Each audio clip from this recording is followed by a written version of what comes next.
When natives are always talking about all my ancestors and all my relatives, one person always comes to mind. A relative who stood up right from the get-go. This is someone that when I was born and raised, I had a cousin who was the same age, spent time with me, always shared everything from family to events. And when it came time to form a council to take on all of this and get it done, that same person came up to me and said, "I'll do it with you, Hugh." This is where the real relative in my life is my cousin Margie Nelson. And Margie is still that light that helps keep me going. She was always there when council needed her, and she's still there because her people still need her. This is Margie Nelson. And again, I'm so fortunate to have a Margie Nelson in my life. Welcome to Lodge Talk. Thanks for I having can't me. welcome you to the lodge because it's your lodge. That's right. Well, welcome to Lodge Talk.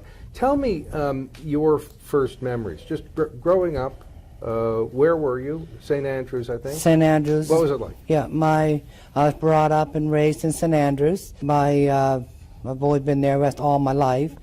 The chief, Hugh, and I, we used to hang around together and stuff, and we used to have gatherings every now and again. We'd go down on the point, and we used to, the family, his mother and my mother, we used to go down there, and we used to go down and have clams on the beach. They used to get lobsters on the beach down there, and we used to cook them on the beach, like every Saturday or a Sunday when we all get together down there. And that was a good memory that I remember down there. Roughly what year was that? I was about 7 or 8 years old, so I would say in the 50s. Well, I was going to say without disclosing your age, but now you've kind of done it. Yeah. Now, when I was a boy, we used to stomp on the sandy beach and look for a little jet of water coming up, and that told you a clam was underneath. Is that what you did? Yeah. And how'd you then get the clam out? They just take a clam hole and dig down in and bring them up. Some use a shovel, some use a rake, some use a bent up pitchfork type of thing. Yeah. And in some jurisdictions, some of those tools are illegal. And then there's mechanical harvesting. What can you tell us about that? I never heard tell of the mechanical. Because that's going to have a serious impact on the environment. Yes. Yeah. Then, do you have other memories of the clams and the lobster at that beach? Must have been fantastic. Well, yeah, because when the tide goes out, the family used to go down. See, I was young, but I didn't do it, but I watched everybody else do it.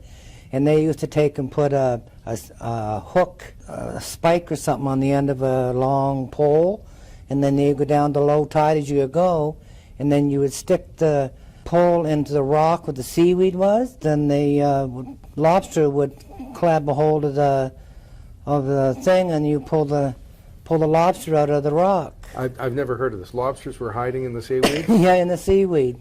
I've never heard of that. Yeah. Interesting. And they used to poke them in there and then pull them out. And they grabbed onto it, and it was not really in their best interest to grab onto it, but that's what happened. Now, my father and grandfather were in Nova Scotia, not too far from here, northern Nova Scotia.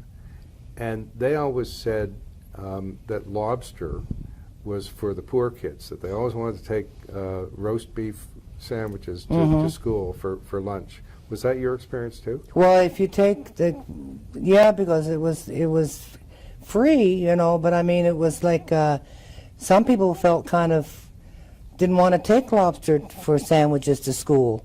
And now it's a delicacy. It's a delicacy. And the best restaurants in the world say, we have Nova Scotia lobster on the menu, you know, as if it was such a special event. Yes. Funny how things change.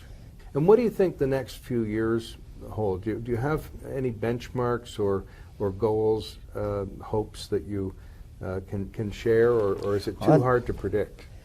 It's kind of hard to predict, but I like to see something in the next couple of years to get the recognition and help the next generation that's coming in behind us. I may not see it, but at least I'm starting that, getting it going, and knowing that I'm hoping that it'll help along the line. Well, this is a fantastic historical, cultural place, and I appreciate being able to come here on occasion and talk to you and experience a little bit of what you're experiencing. Thank you. Thank you very much.